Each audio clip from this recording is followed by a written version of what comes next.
Houve um tempo em que a justiça no Brasil era escrita com sangue e apagada com o silêncio dos generais. Na Recife de 1910, o ar pesado de mormaço e maresia se misturava ao cheiro de poder no salão dourado do Palácio do Governo, onde lustres de cristal refletiam o brilho falso de uma promessa de conciliação. Foi ali que a República Velha mostrou suas garras mais afiadas. Continue assistindo para descobrir como um homem sobreviveu ao inferno para se tornar a memória viva de uma nação traída. E aproveite para se inscrever e não perder outras crônicas que a história tentou apagar.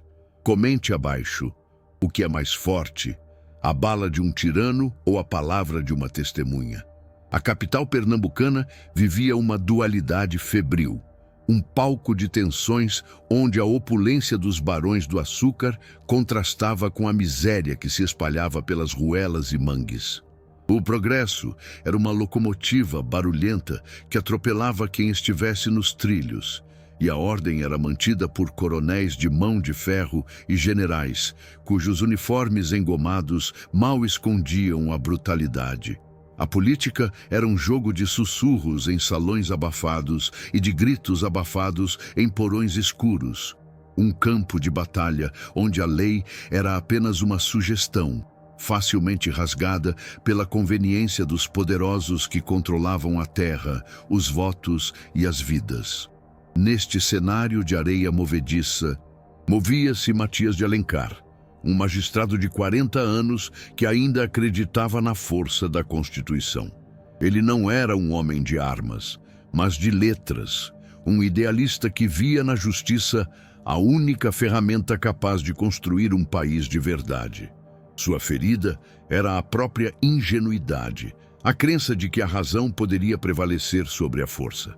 Do outro lado do tabuleiro estava o general Alcides Barreto, o autoproclamado pacificador de Pernambuco. Carismático em público e implacável em privado, ele não se via como um criminoso, mas como um cirurgião extirpando o câncer do idealismo para salvar o corpo da nação. Sua motivação era o controle absoluto, a reescrita da história como um manual de obediência. A promessa narrativa nasceu de uma mentira sangrenta. O general Barreto, incomodado com um crescente movimento de juristas, jornalistas e políticos que defendiam a reforma agrária e o fim do voto de cabresto, convocou todos para uma reunião de conciliação no palácio.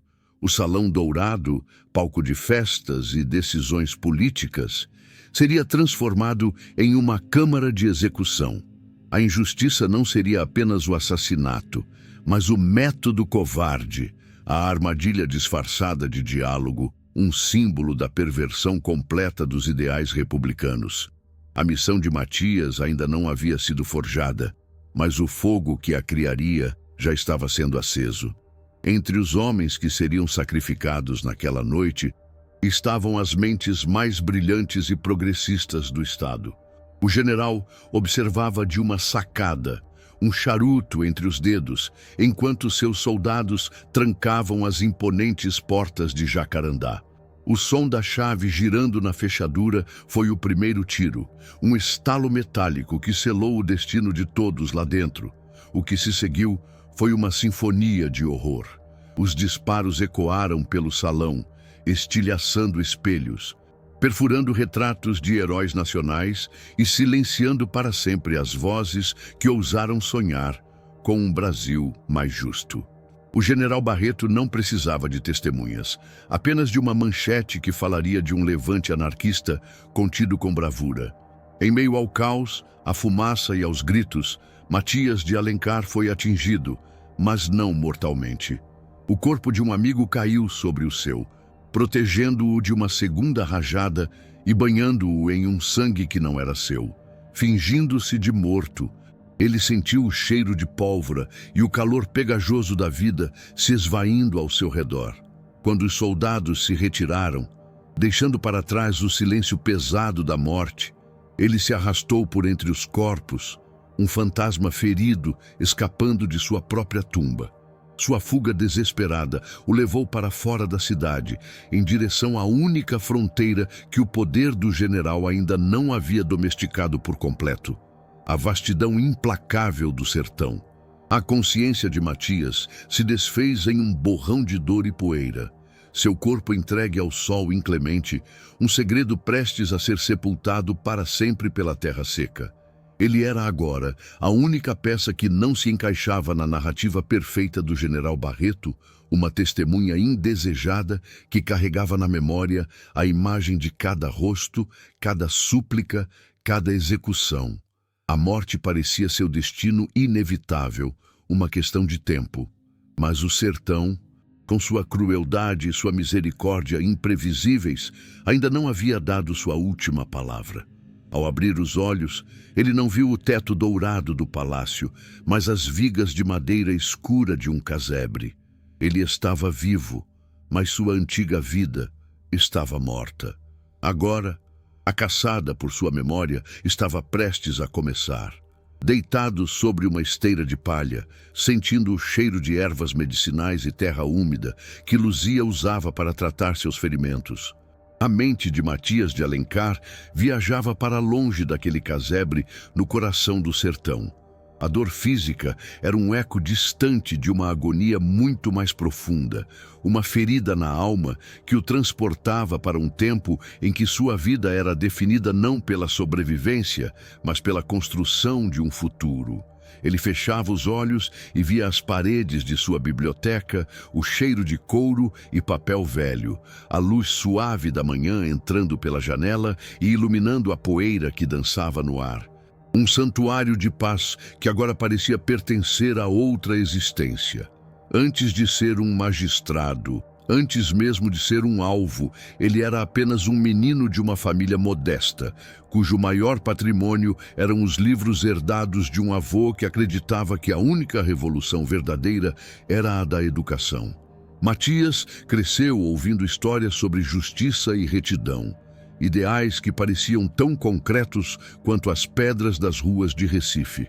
Foi essa crença que o impulsionou durante noites intermináveis de estudo à luz de lamparinas, sacrificando a juventude em troca da promessa de que um dia sua voz, amparada pela lei, poderia equilibrar a balança em um país que pendia perigosamente para o lado dos mais fortes.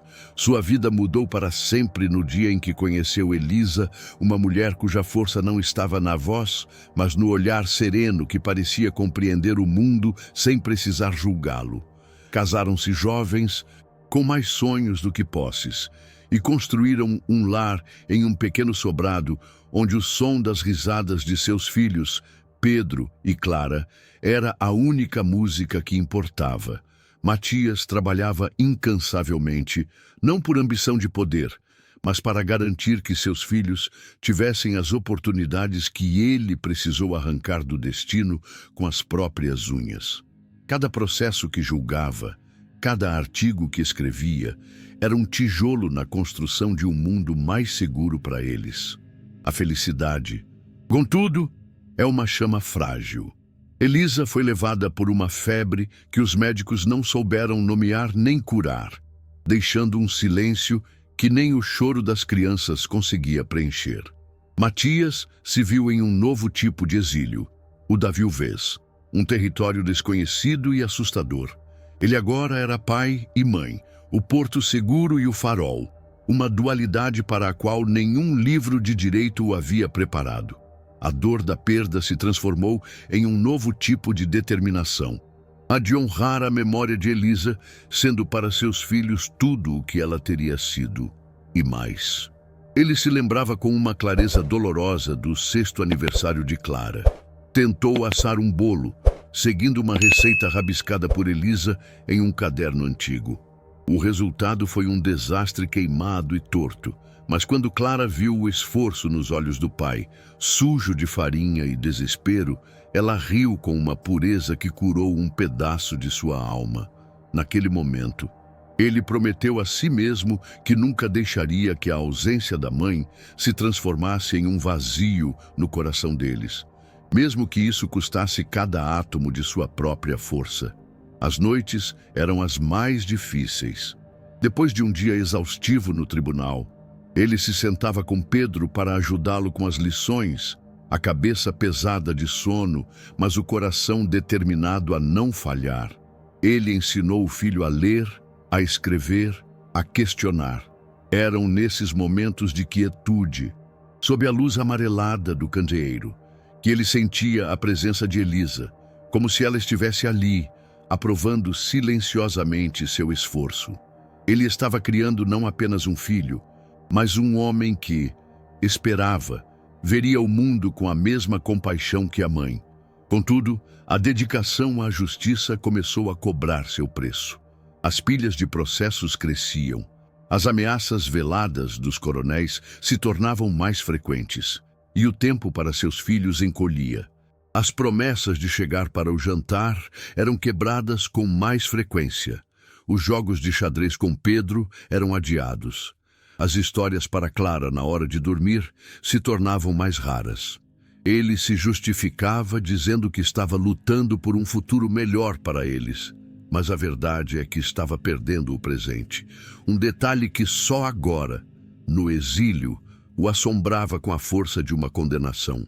Ele se perguntava se seus filhos entenderiam que cada ausência era uma tentativa de construir um mundo mais seguro para eles.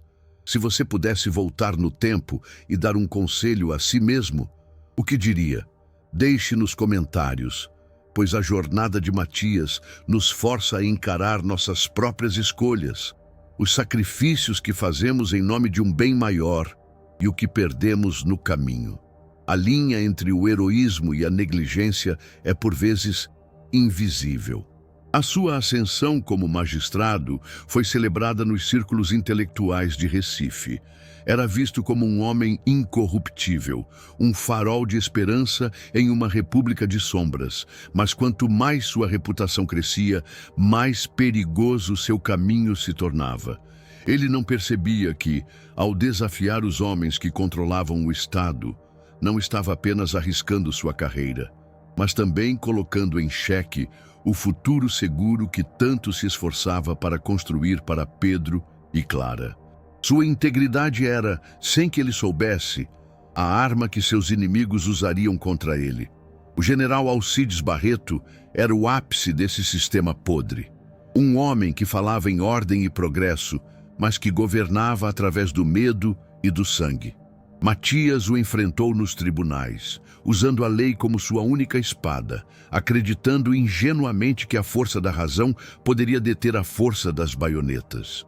Ele se tornou um símbolo, uma pedra no sapato do general, e por isso precisava ser removido.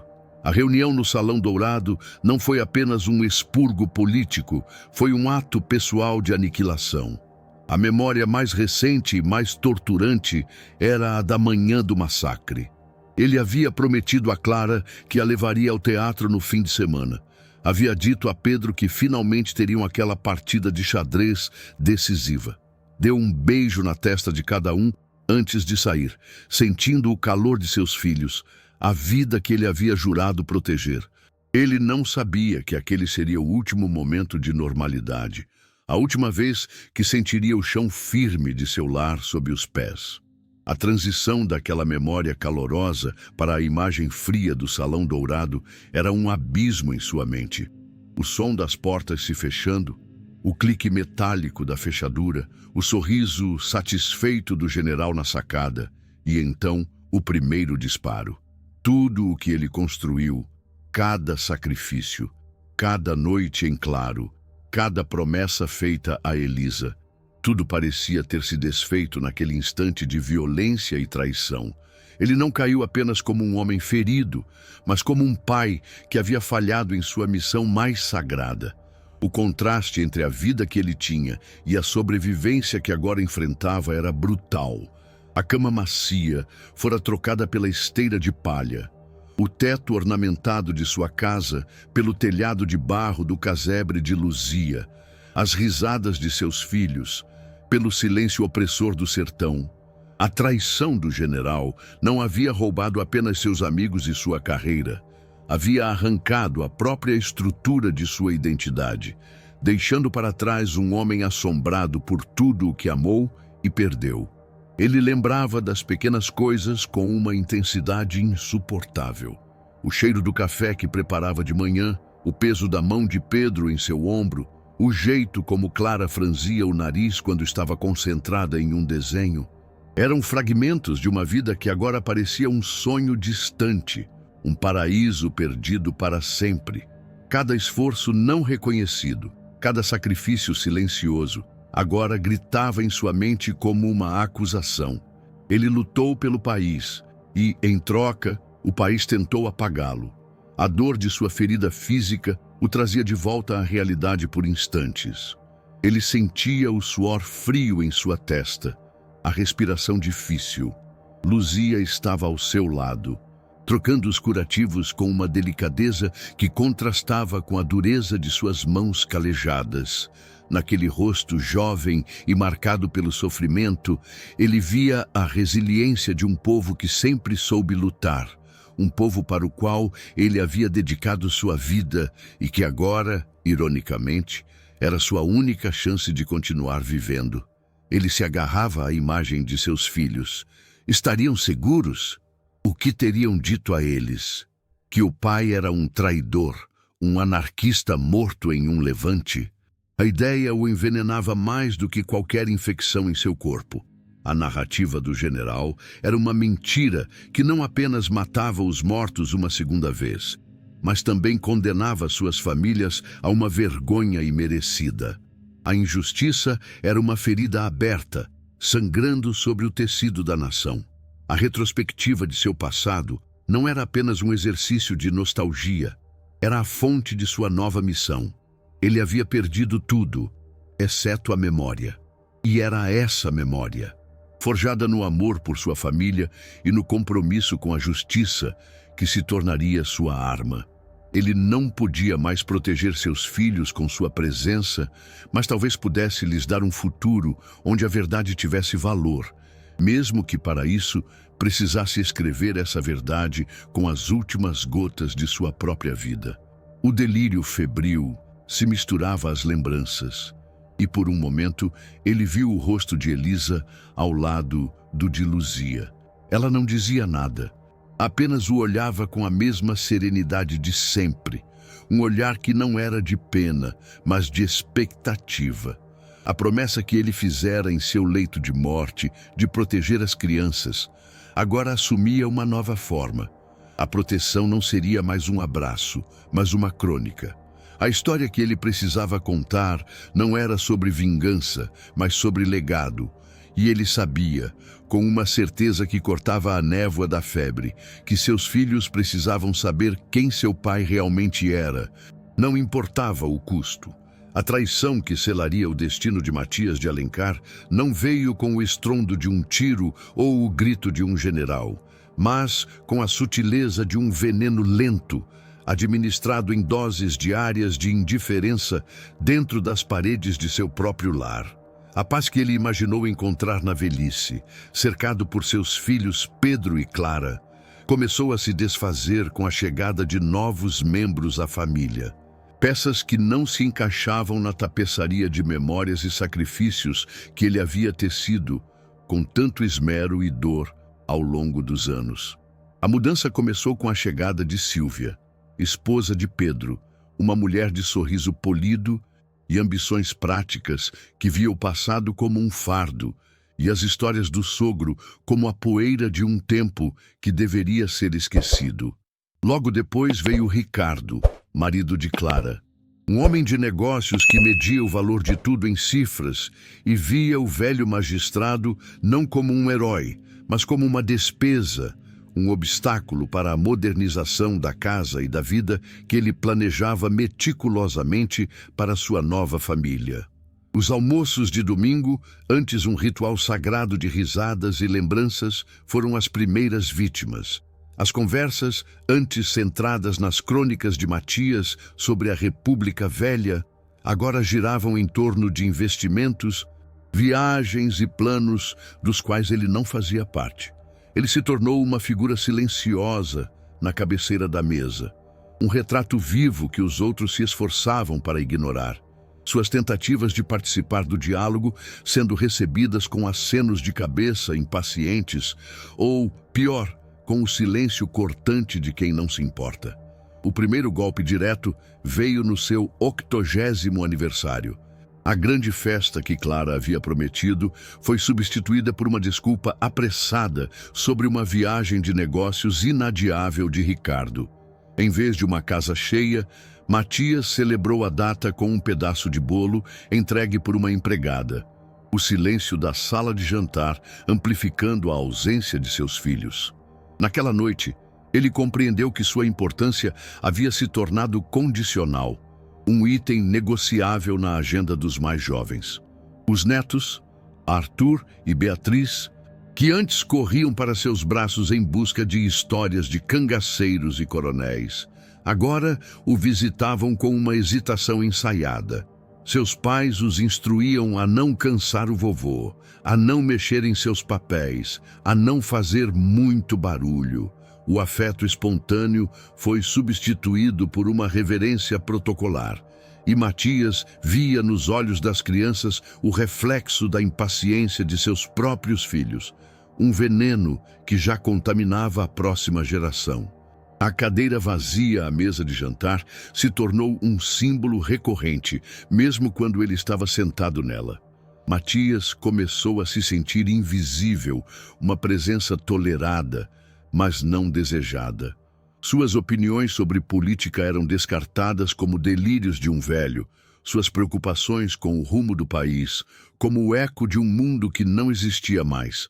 A humilhação não estava em gritos ou confrontos, mas nos pequenos gestos de apagamento diário. Seus livros, antes o coração da casa, foram lentamente transferidos para caixas no sótão, sob o pretexto de uma reorganização. A poltrona onde ele lia o jornal foi trocada por um móvel moderno e desconfortável que Silvia considerava mais adequado à nova decoração. Cada mudança era uma pequena morte, um pedaço de sua identidade sendo arrancado para dar lugar a uma vida da qual ele era apenas um espectador relutante e incômodo. A fragilidade de sua saúde tornou-se a desculpa perfeita para sua crescente reclusão. Não o deixavam mais sair sozinho, não por cuidado, mas por conveniência. Diziam que era para seu próprio bem, mas a verdade é que um velho confinado a um quarto era mais fácil de administrar do que um homem que ainda insistia em ter uma voz, em ocupar um espaço, em existir para além da função de ser um fardo silencioso. A pressão era sutil, mas implacável. Uma teia de aranha tecida com sorrisos falsos e preocupações fingidas. Você resistiria a essa pressão silenciosa, a esse tipo de guerra, onde as armas são o desprezo velado e o amor condicional. A força necessária para lutar contra generais em um campo de batalha parecia pequena, perto da coragem exigida para enfrentar o olhar vazio de seus próprios filhos. A sua crônica, o manuscrito que continha a verdade sobre o massacre e que ele guardava como uma relíquia sagrada, tornou-se o principal alvo da nova ordem doméstica. Silvia sugeriu que aqueles papéis velhos e amarelados poderiam ser melhor conservados em um arquivo histórico, longe da umidade e, convenientemente, longe de suas mãos. Era uma tentativa de roubar não apenas seu passado, mas a própria essência de sua luta. Pedro, seu filho, o homem que ele ensinou a ler e a honrar a verdade, agora desviava o olhar.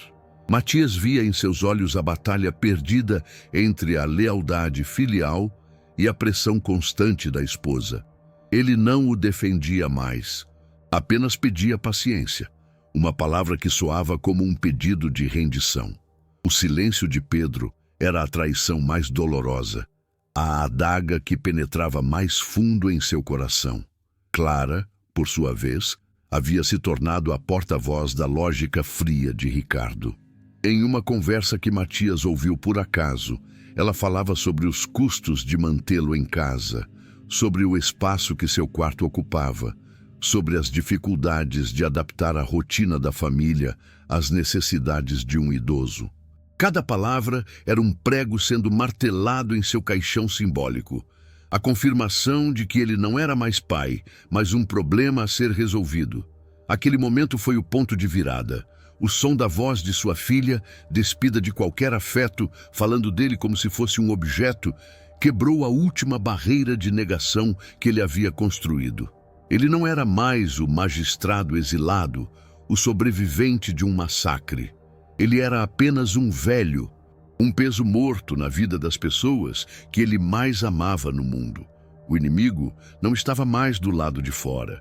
Ele se retirou para seu quarto, não com raiva, mas com uma tristeza profunda e gelada que parecia congelar seu sangue. Ele entendeu que a batalha mais importante de sua vida não havia sido travada no Salão Dourado ou no sertão, mas ali, naqueles corredores silenciosos onde o amor havia morrido de inanição. A injustiça que ele combateu por toda a vida agora tinha o rosto de seus próprios filhos. A história de Matias é um lembrete sombrio de como as maiores batalhas são travadas longe dos holofotes. Continue assistindo para ver como um homem que sobreviveu ao ódio de uma nação enfrenta a indiferença de sua própria família. Aproveite e se inscreva para não perder o desfecho desta crônica e comente abaixo. O que você acha que dói mais, a bala de um inimigo ou o silêncio de um filho? A sensação de invisibilidade se tornou tão palpável que ele decidiu testá-la. Passou um dia inteiro sem sair do quarto, esperando que alguém notasse sua ausência. Ninguém bateu à sua porta até o final da noite, quando a empregada trouxe uma bandeja com o jantar, dizendo que a família já havia comido. Aquele silêncio foi a resposta mais eloquente que ele poderia receber. Ele não fazia mais falta. Ele pegou um antigo álbum de fotografias. As imagens amareladas mostrando uma família que já não existia. Viu a si mesmo jovem, com Pedro e Clara nos braços, os olhos de todos brilhando com uma promessa de futuro que jamais se concretizaria. O contraste entre o calor daquelas imagens e a frieza de sua realidade era uma forma de tortura autoimposta, uma maneira de medir a profundidade do abismo em que havia caído. Este era um exílio muito mais cruel do que o sertão. Na aridez da Caatinga, ele tinha inimigos declarados e a clareza de sua missão.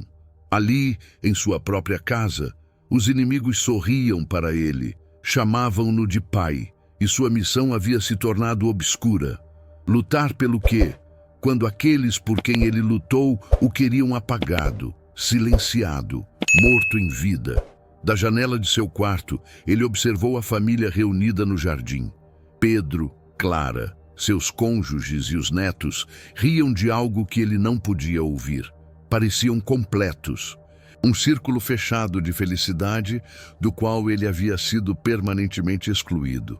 A imagem era como um espelho que refletia não uma família, mas a sua própria solidão absoluta e irremediável.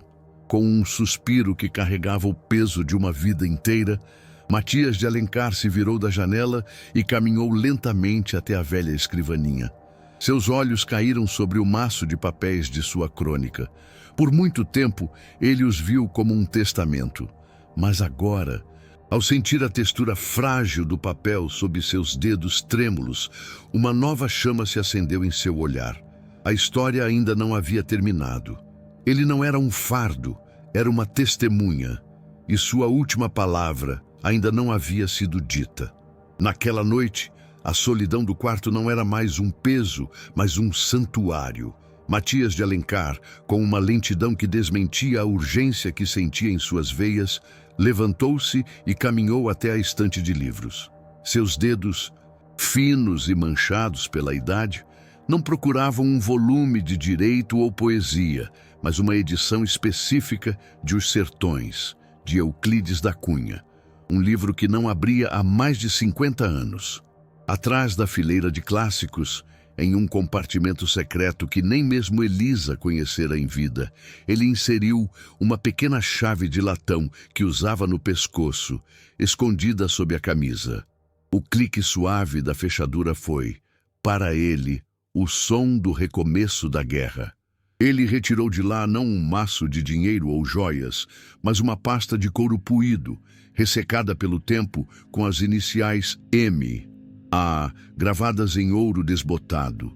O cheiro que emanava dela era uma mistura de poeira, tempo e promessas guardadas. Sentado à sua escrivaninha, sob a luz fraca de um abajur, ele a abriu.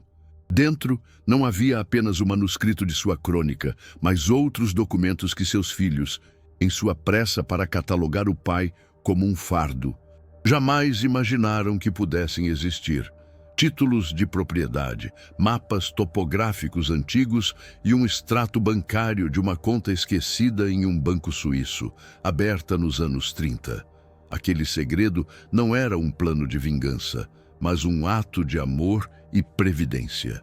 Décadas atrás, quando a ameaça do general Barreto era apenas uma sombra no horizonte, ele e Elisa usaram uma pequena herança dela para comprar uma vasta extensão de terra no interior mais remoto do sertão. Uma área considerada inútil, seca e sem valor. Era o plano de fuga deles, o último refúgio, um lugar onde poderiam recomeçar caso a civilização os devorasse.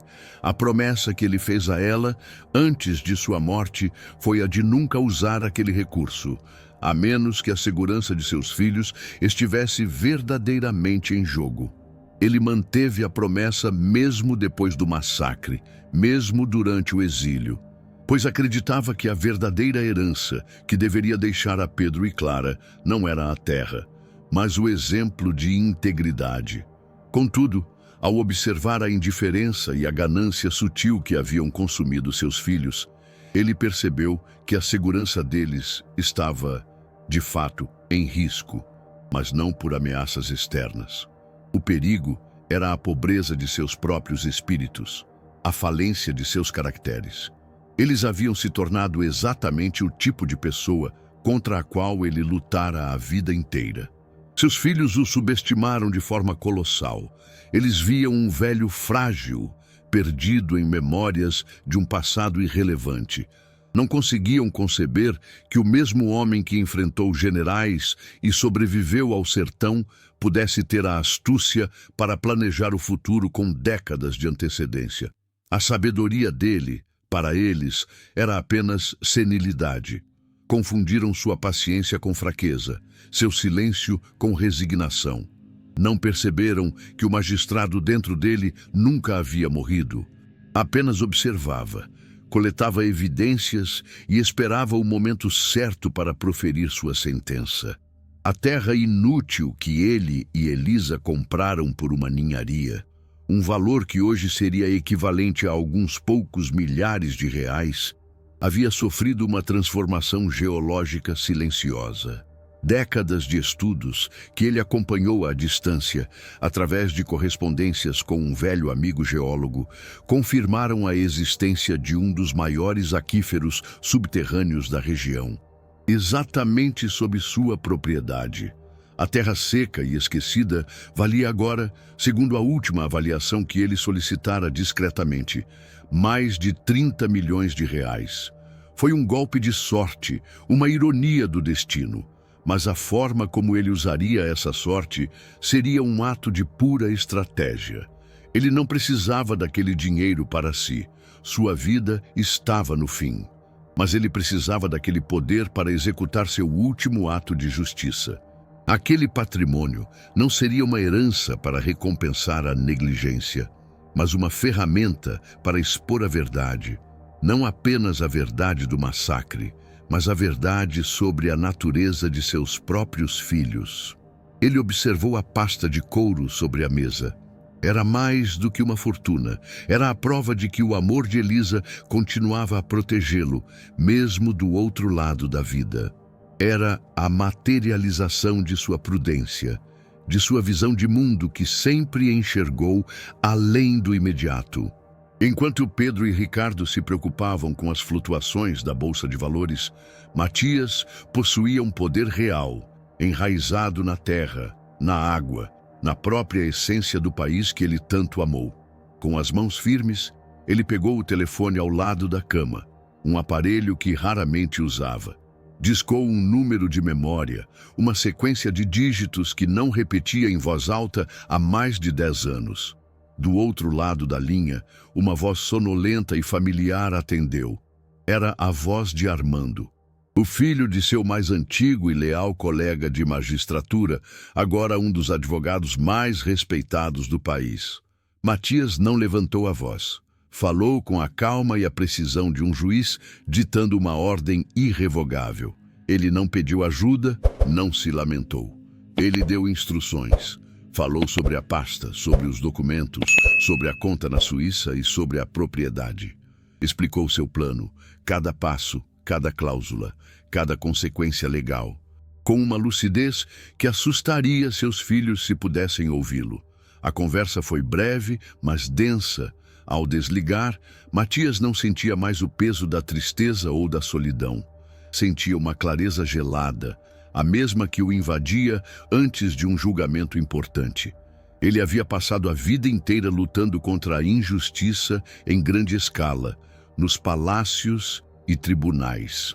Agora, sua última batalha seria travada ali, dentro daquelas 4 paredes, contra uma injustiça mais íntima e, talvez, mais dolorosa.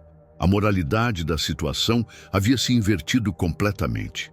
Ele não era mais a vítima passiva de uma família ingrata. Ele era o arquiteto silencioso de um acerto de contas que se aproximava. Ele havia se tornado, mais uma vez, o dono de seu próprio destino e o juiz da causa de sua própria vida. A balança da justiça, que por tanto tempo pareceu pender contra ele, começava a se mover. Ele olhou pela janela e viu as luzes da cidade ao longe. As mesmas luzes que um dia representaram a civilização e a lei, e que depois se tornaram o símbolo da traição. Agora, elas pareciam apenas pontos distantes e insignificantes. O verdadeiro poder não estava lá fora, no barulho do mundo moderno que seus filhos tanto reverenciavam. Estava ali, naquele quarto silencioso, na mente de um velho que o mundo decidiu esquecer cedo demais. No dia seguinte, nada em seu comportamento mudou. Ele tomou o café da manhã em silêncio, leu seu jornal, suportou os olhares impacientes e as conversas vazias, mas por dentro, algo fundamental havia se transformado. Ele não via mais seus filhos com a dor da decepção, mas com a curiosidade fria de um cientista observando espécimes. Ele os via como realmente eram, despidos das máscaras de afeto filial. O jogo havia virado, mas apenas um dos jogadores sabia disso.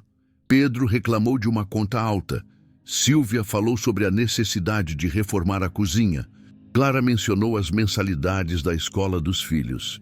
Discutiam sobre migalhas, sem saber que estavam sentados à mesa com o dono de uma fortuna que poderia comprar e vender suas vidas e ambições várias vezes. Ele se levantou da mesa, desculpando-se com um aceno de cabeça. Enquanto caminhava de volta para seu quarto, ouviu Ricardo comentar em voz baixa com Clara algo sobre a teimosia dos velhos. Matias sorriu para si mesmo, um sorriso que ninguém viu. A teimosia. Ele pensou, era apenas outro nome para a perseverança. Em seu quarto, ele se sentou na poltrona e olhou para a porta, esperando. Não esperava mais por um gesto de carinho ou por uma visita de seus netos. Esperava a chegada de Armando, seu advogado. Esperava o som da campainha que anunciaria o início do ato final. A justiça, ele sabia, podia ser lenta, mas ela sempre encontrava um caminho. Seus filhos acreditavam que estavam no controle, planejando seu futuro, gerenciando o fardo que ele representava. Mal sabiam eles que seus futuros já não lhes pertenciam. Estavam agora, irrevogavelmente, nas mãos do velho que eles haviam descartado. Um homem cuja única posse aparente era um passado empoeirado e uma crônica que ninguém queria ler. A verdade estava prestes a ser revelada, e ela não viria como um sussurro, mas como uma tempestade. A chegada de Armando não foi marcada por formalidades ou discursos grandiloquentes. mas pela eficiência silenciosa de um plano traçado com a precisão de um mestre enxadrista. Na manhã seguinte, enquanto a família tomava seu café em meio a discussões triviais sobre finanças e aparências, dois oficiais de justiça, acompanhados por um corretor de imóveis de expressão impassível, tocaram a campainha. Não houve gritos ou ordens de despejo. Apenas a entrega de uma notificação formal e perfeitamente legal, informando que a propriedade, registrada única e exclusivamente em nome de Matias de Alencar, havia sido colocada à venda. O documento estabelecia um prazo de 30 dias para que todos os residentes desocupassem o imóvel, que seria preparado para a visitação de potenciais compradores. A reação foi um misto de incredulidade e pânico contido. Pedro e Clara, confrontados com a assinatura irrefutável do pai em um documento legal, não podiam acreditar que o velho senil, que eles haviam descartado mentalmente, possuía a autonomia e a clareza para despojá-los do teto que consideravam seu por direito. Não houve espaço para negociação. Matias permaneceu em seu quarto, a porta fechada, não por medo, mas para lhes negar a satisfação de um confronto. Sua justiça não seria um espetáculo de raiva, mas a execução fria e lógica de uma decisão há muito ponderada. A casa, antes um símbolo de sua exclusão, tornou-se a ferramenta de sua libertação, um ativo que ele liquidaria para financiar sua paz. O segundo movimento do plano foi ainda mais devastador para as expectativas de seus filhos. Armando, o advogado, convocou uma reunião formal, da qual Matias não participou pessoalmente. Nela foi revelado o Novo Testamento. A vasta fortuna proveniente das terras no sertão e dos investimentos na Suíça não seria dividida entre os herdeiros diretos. Em vez disso, a totalidade dos bens seria transferida para uma fundação perpétua, a Fundação Elisa de Alencar para a Memória e Justiça. O objetivo da fundação seria financiar a educação de jovens juristas de origem humilde e, principalmente, digitalizar e publicar arquivos históricos negligenciados da República Velha, garantindo que outras verdades, como a sua, não fossem perdidas para sempre. Aos filhos, Pedro e Clara, e aos seus respectivos cônjuges, o testamento destinava um valor simbólico, o suficiente para que não pudessem contestar legalmente o documento por deserdação, mas tão irrisório que soava como a mais calculada das ofensas. Não era um ato de vingança, mas de coerência. Eles, que haviam demonstrado desprezo pelo passado e pela memória, não teriam direito aos frutos de uma vida de sacrifícios que nunca compreenderam ou valorizaram. A herança de Matias não seria dinheiro para sustentar um estilo de vida vazio, mas um legado para alimentar o futuro da nação, honrando a memória da mulher que o ajudou a construí-lo. Enquanto a família se desintegrava sob o peso de suas próprias ambições frustradas, Matias executava a parte final de seu plano. Com uma fração do dinheiro da venda da casa, ele alugou um pequeno e confortável apartamento em uma cidade litorânea tranquila, longe de Recife e de suas memórias. Contratou uma cuidadora gentil e comprou uma poltrona nova, posicionada em frente a uma janela com vista para o mar. Sua nova vida seria de uma simplicidade absoluta, desprovida de luxos, mas repleta de uma dignidade que o dinheiro de seus filhos jamais poderia comprar. Ele havia trocado a prisão dourada de sua antiga casa pela liberdade de um horizonte sem fim. Nos seus últimos anos, Matias de Alencar não recebeu visitas de seus filhos.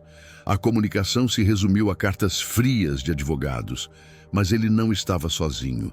Cercado por seus livros e pela brisa do oceano, ele encontrou uma paz que lhe fora negada por décadas. Ele dedicou seus dias a organizar sua crônica, não mais como um documento de denúncia, mas como um testemunho sereno. A Fundação Elisa de Alencar floresceu, tornando-se uma instituição respeitada. E a primeira publicação que financiou foi, ironicamente, a história completa do massacre do Salão Dourado, baseada nos manuscritos de seu fundador anônimo. A verdade, afinal, encontrou seu caminho. Sua morte foi tão discreta quanto sua vitória. Ele se foi durante o sono, com o manuscrito original de sua crônica sobre a mesa de cabeceira, ao lado de uma fotografia desbotada de Elisa. Não houve um grande funeral, apenas uma pequena nota em um jornal local. Mas seu legado não estava em seu nome, mas nas sementes que plantou. A justiça silenciosa que ele executou contra a ingratidão de sua família foi apenas o eco final de uma vida dedicada a um princípio maior, o de que a dignidade de um homem não é medida pelo que ele possui ou por quem o aplaude, mas pela verdade que ele se recusa a deixar morrer. Sua vida não foi uma tragédia, mas a prova de que a palavra de uma única testemunha, quando proferida com coragem, pode ser mais forte que o silêncio de todos os generais. E você, ao olhar para sua própria vida, qual legado está construindo? Um de posses ou um de princípios? Compartilhe seus pensamentos e inscreva-se para que mais crônicas como a de Matias continuem a nos inspirar a nunca nos calarmos.